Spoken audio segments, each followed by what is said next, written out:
வாசியுங்கள். பிலிப்பியர் 4வது அதிகாரம் அதனுடைய 6வது வசனத்தையும் 7வது வசனத்தையும் வாசியுங்கள்.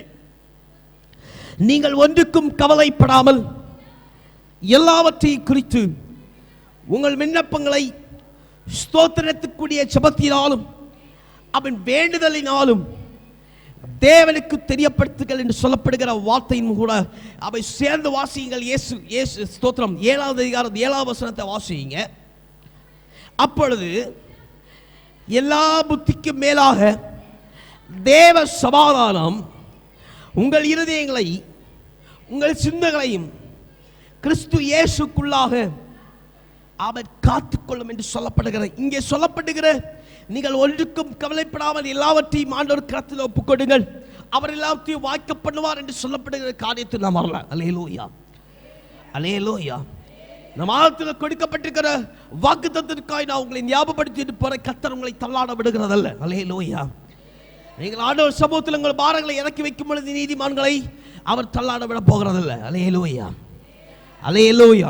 நீதிமானை கால் தள்ளாட ஒட்டாது இருக்கிறது போல அவன் ஆண்டவரின் சமூகத்தில் உங்கள் காரியங்களை இறக்கி வைக்கிற தேவனுடைய பிள்ளைகளாக இருக்கிற உங்களுக்கும் அவர் கால்களை தள்ளாட விட மாட்டார். அல்லேலூயா, அல்லேலூயா. நான் அந்த காரியத்தை குறித்து பேச வரல. சொல்லப்படுகிற இந்த 6வது காரியம், நீங்கள் ஒன்றுக்கும் கவலை 6வது வசனம், நீங்கள் ஒன்றுக்கும் கவலைப்படாமல் நீங்கள் எல்லாவற்றையும் ஆண்டவர் சமூகத்தில் செலுத்துங்கள், ஸ்தோத்திரத்தோட விண்ணப்பத்தோட ஆண்டவர் சன்னதியை செலுத்துங்கள். இதை குறித்து பார்க்கும் பொழுது செலுத்துகிற தேவ பிள்ளையாக இருக்கிற அவை ஜனங்களாக இருந்தாலும் சரி, செலுத்தாமல் ஆண்டவருடைய சமூகத்தில் அவிசுவாசத்தோடு இருக்கிற கலக்கத்தோடு குழப்பத்தோடு இருக்கிற பிள்ளைகள் யாராக இருந்தாலும் சரி, உங்களை குறித்து ஆண்டவர் சொல்லுகிற காரியம், அவன் உங்க புத்திக்கு மேலாக உங்களுடைய சிந்தனைக்கு மேலாக ஒரு தேவ சமாதானம் உண்டு. அல்லேலூயா, அல்லேலூயா. எத்தனை பேர் விசுவாசிக்கிற உங்களுடைய நடத்தைக்கு மிஞ்சிடும் உங்களுடைய செய்கைக்கு மிஞ்சி நீங்கள் யோசித்து வைக்கிறதுக்கு மிஞ்சி ஒரு தேவ சமாதானம் உண்டு என்று சொல்லி விசுவாசிக்கிற பாஸ்டர் அப்படி சொல்லுங்க மட்டும் நல்ல கரங்களை வைத்து ஆமென் என்று சொல்லுவோம் பாப்போம். அல்லேலூயா. வெள்ளமாய் அவன் கேட்கப்பட்ட ஒரு காரியம்தான் அங்கே அப்போஸ்தலர் பவுல் மூலமாய் அவன் பிலிப்பியர்களுக்கு அவன் கேட்கப்பட்ட காரியத்தை அங்கே பார்க்கிறோம். இதை தொடர்ந்து இந்த 4வது அதிகாரத்தை அதிகமாய் வாசிக்கும் பொழுது அவன் பிரியமும் அவன் நேசமுமான சபையை குறித்து அவன் பிள்ளைகளை குறித்து அவன் சொல்லுகிற காரியத்தை பார்க்கிறோம். அங்கே சொல்லப்படுகிற அங்கே கேட்கப்படுகிற காரியம், நீங்கள் இயேசுவை விசுவாசிக்கிறீர்களா? இயேசுவுக்கு அவன் இயேசுடைய கரத்திலிருந்து வருகிற தேவ சமாதானம் ஒன்று உண்டு, விசுவாசிக்கிறீர்களா? அல்லேலூயா, அல்லேலூயா.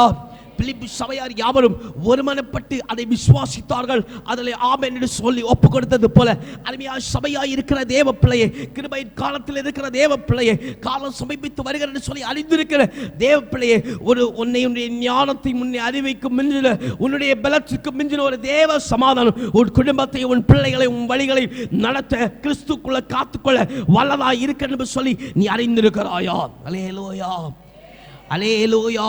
நீ தெரிந்திருக்கிறாயா? அதில் உறுதியாக இருக்கிறாயா என்று சொல்லி கேட்கிற ஒரு காரியமாக இருக்கிறது. வாசிங்க யோவான் 14வது அதிகாரம் அதனுடைய 27வது வசனத்தை வாசிங்க. யோவான் 14வது அதிகாரம் அதனுடைய 27வது வசனம்,